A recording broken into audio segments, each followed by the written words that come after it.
That is, that science fiction is a wonderful tool to really critically think about the world we live in, the world we created.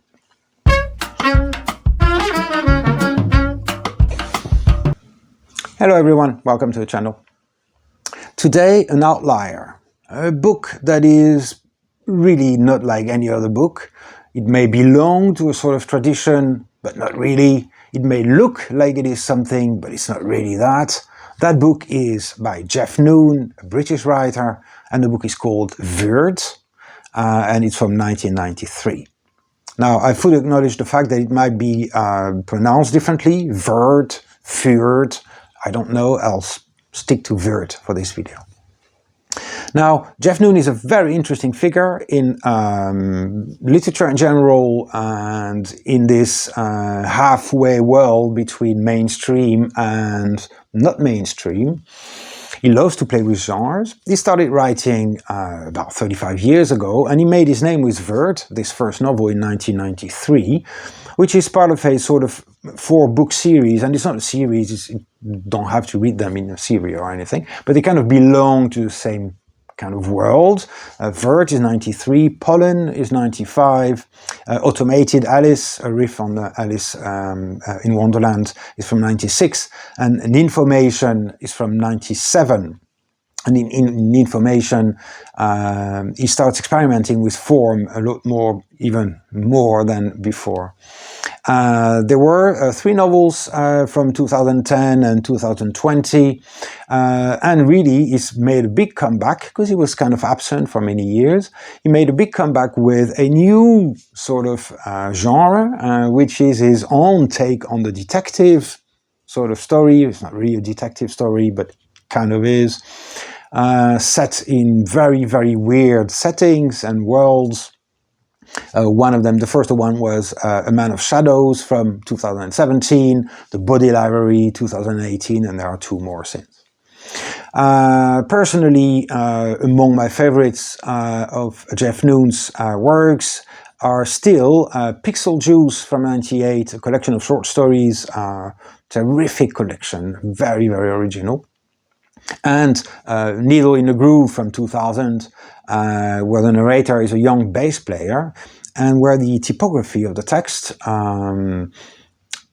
reflects lyrics of songs. So that basically Jeff Noon uses slashes, as you do, for example, in writing out lyrics, suggesting a rhythm, and he still uses normal punctuation, commas and full stops and the like, so that you have those 2 rhythms concurrently running together, and visually and orally this text is very interesting and very original. Now, what is the story of Verd? Well, it's exceedingly simple really, and very original. It's set in Manchester at some point. The world is recognizably ours, and it is completely unrecognizable from ours. There are no aliens, there are no spaceships, there are no time machines, but there are feathers. Feathers, which are basically you could equate them to pills or types of drugs. And feathers have different colors, and each color gives rise to some sort of hallucination or reality bending vision. Now, those visions or those feelings that you may get, or mental states that you may come to, have acquired solidity, a reality. So that the landscape in Manchester is Manchester, a town, of course, in England, in the 80s. And at that time, Manchester was not the richest, wealthiest place in England by far.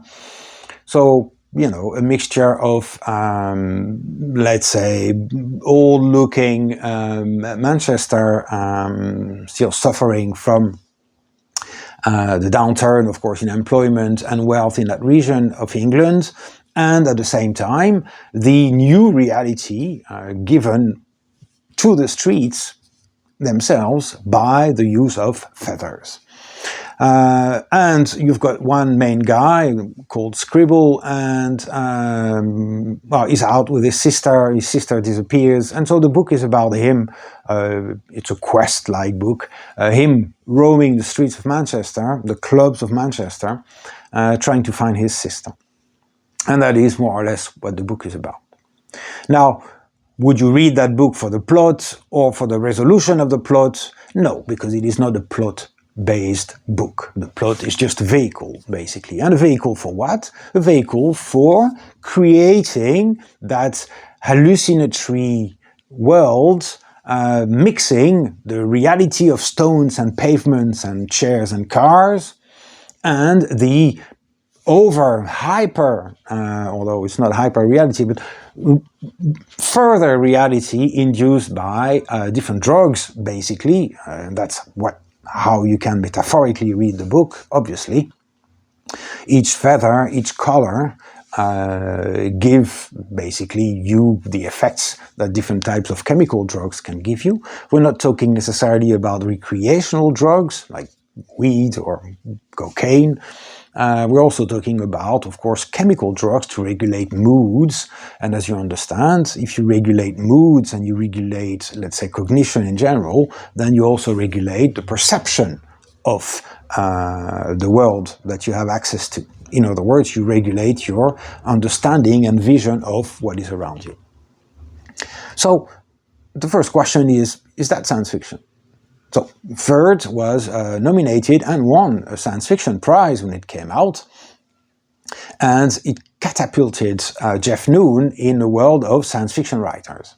And indeed, if you look at the following books, they are kind of science fiction. Falling Out of Cars, for example, is also some sort of, it's not quite post-apocalyptic, but it's kind of post-something, and it's a strange setting, and it's typically what you would call science fiction.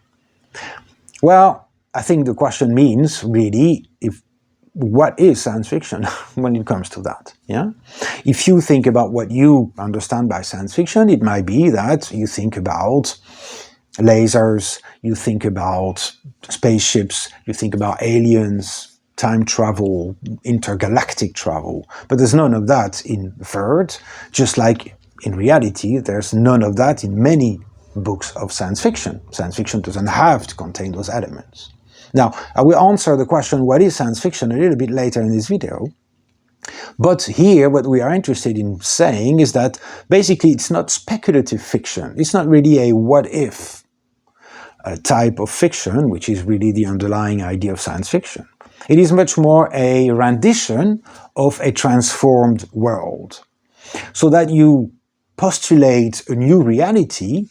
And mind you, he's not world building, so he's not creating a whole world outside of Manchester. Really what he's interested in is a transformation of that place at that time, a transformation through eyes, through ears, and through language. Now Manchester, you may not know, in the 80s, was renowned as a musical scene, for its musical scene. You all know Oasis, of course, that's a little bit later, but that's kind of that tradition of that city. So Manchester as a place of music, as a place of clubs, as a place of the creation of new music. So Oasis is one thing, but there was also a club scene, that is a dance scene in Manchester.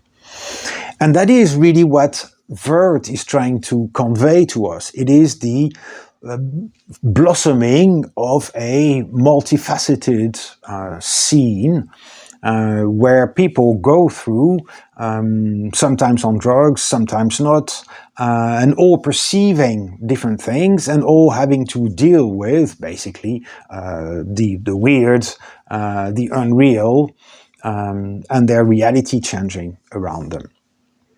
So those books like these, basically, might remind you of surrealism, William Burroughs, people like this. That is, how does one evoke hallucinatory states, and how does one evoke the transformation of reality around oneself. And in that sense, Jeff Noon started with Vert, what he's still doing today, to a lesser extent, I think, but which is using language as well in its multifaceted, expression. We know that words may mean many, many different things. We know that the rhythm of words may be independent of their meaning. The rhythm may evoke a meaning without the meaning of the words being attached. We understand that with syntax and grammar you can do a lot of things. And it's not about being poetic, or it's not about experimenting madly with putting words everywhere, but it is really trying to use language and all its resources as a way to render mental states. And for that, of course, it is an experience, not only as a novel, but as a reading experience, full stop, stylistically, let's say, or linguistically. Now, Vert is also asking another question, I'm not saying directly, but that's a question we can ask reading it, which is, well, does science fiction, does literature in general perhaps, but does science fiction need to have a message? Because is there a message in Vert? You may know Gun with Occasional Music, an American detective noir type of book from 1990 something by Jonathan Lethem, or Lethem, I don't know how to pronounce it. Gun with Occasional Music is set in a future town in America where everything is kind of the same but not at all the same, and there people have free access to drugs, and all those drugs, again, are not cocaine or anything. They are drugs that directly affect your mood and your perception of the real. So you have drugs to, for example, make you a little bit happier, make you a little bit sadder, all those things, make you forget certain things, etc. Eventually, through many different things, I can only recommend Gun with Occasional Music. It's a great novel. Eventually what happens is that the state imposes one type of drug, and that drug destroys all abilities to remember anything about oneself, about anything, really.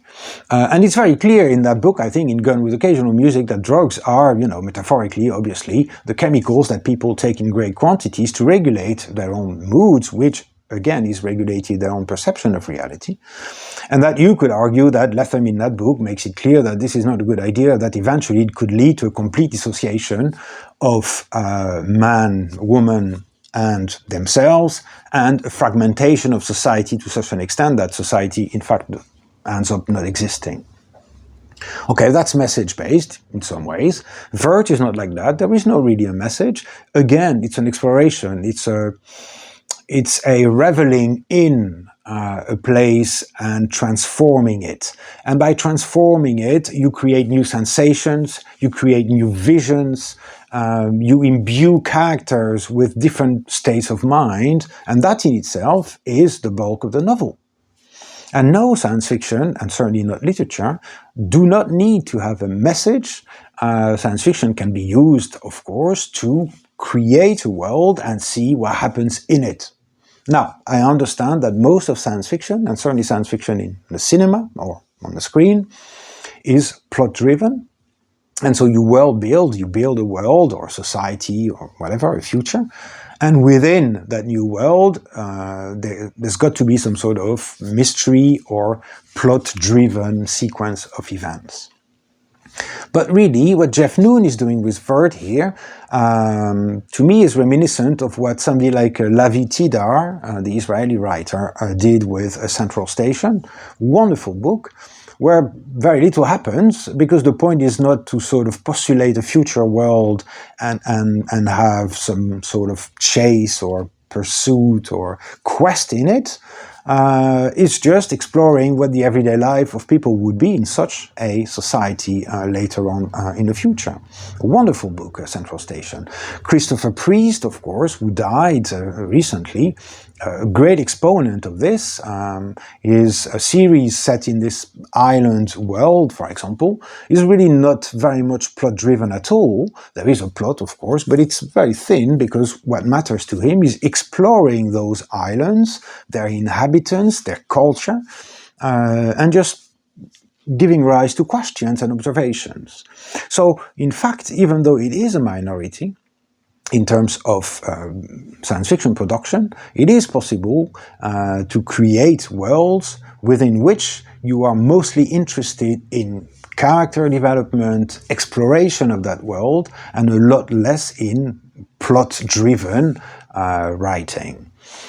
It's a great change, and I think we have to recognize that's one of the great strengths of science fiction and literature in general, which is to world build and explore that world and contrast it, compare it with our own world. So that's what we will end up with, answering the question, well, what is science fiction if this is science fiction but it's not really science fiction?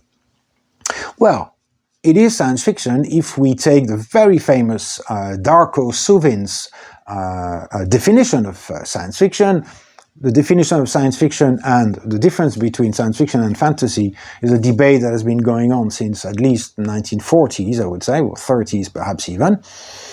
And Suvin said in 1979, I think he wrote a famous book on it, on science fiction, and he says, and I'll put the quote up and I read it very briefly, science fiction is a literary genre whose necessary and sufficient conditions are the presence and interaction of estrangement and cognition, and whose formal device is an imaginative framework alternative to the author's empirical environment. What does that mean? Well, the last bit, the imaginative framework alternative to your environment, is of course that you create a world as a writer which is not the one in which you live. So there might be a great deal of differences. You live on Mars with spaceships, or there might be very, very few differences, for example, like in Replay, a book I heartily recommend, and a video, of course, I also recommend. What does he mean by cognition and estrangement? Well, estrangement is very, very simple.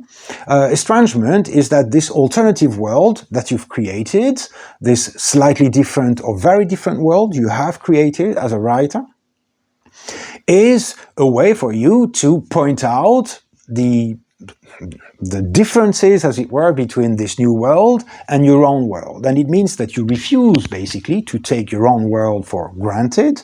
You do not accept that the world in which you live is the only possible world ever. And so, by creating this alternative world, you can start examining the world you live in. That's the basis of criticism and critical thinking.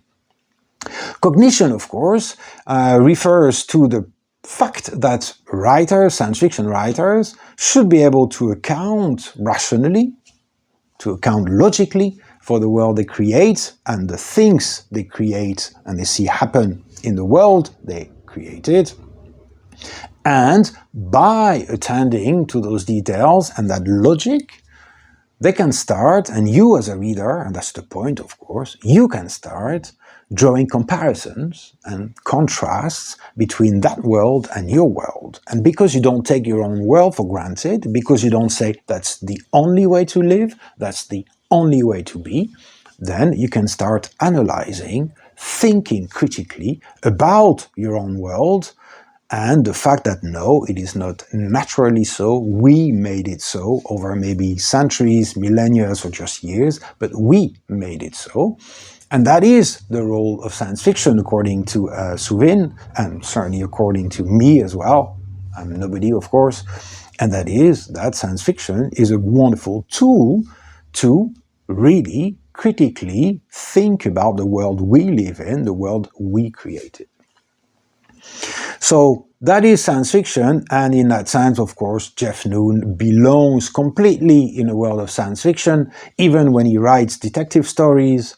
The setting is weird, the ideas are weird but wonderful, and each time that setting, that set of ideas, is a way for you, a vehicle for the reader to think anew, to think afresh about their own world. So by reading Jeff Noon, and Vert in particular, you get the full experience of what great science fiction, hovering on the edge of mainstream fantastic fiction, can do, and that is to give you a wonderful stylistic experience, a bewildering, weird type of text and reading, and at the same time, plenty of opportunities to ask questions about the world you live in today. So, happy reading. Thank you.